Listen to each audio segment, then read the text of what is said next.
l'autorité palestinienne a officiellement refusé de participer à la première étape de ce qu'appelle Donald Trump l'accord du siècle, sa proposition de paix au Moyen-Orient, qui commence par la conférence économique de Bahreïn mardi.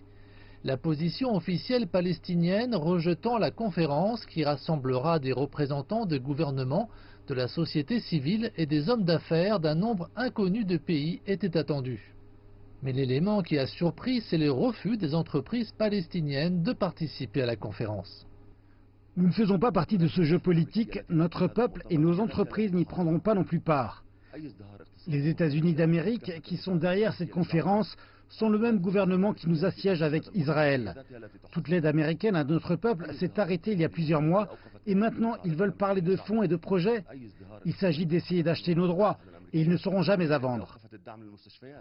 Aux côtés des États-Unis et de Bahreïn, l'Arabie saoudite, les Émirats arabes unis et les Nations unies ont annoncé leur intention de participer à l'atelier de Manama, tandis que l'Irak et le Liban se sont joints à la Palestine pour refuser de s'y rendre.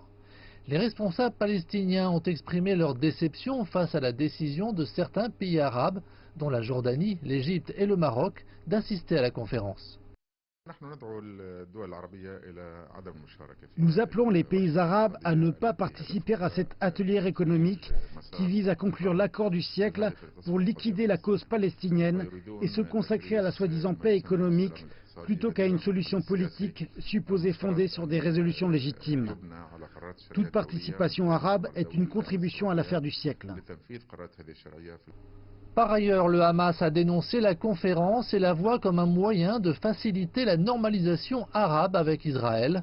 Le porte-parole du Hamas, Hazem Qassem, a déclaré par voie de communiqué que le gouvernement américain continuait à croire que le peuple palestinien pouvait échanger ses droits contre des projets ou des fonds.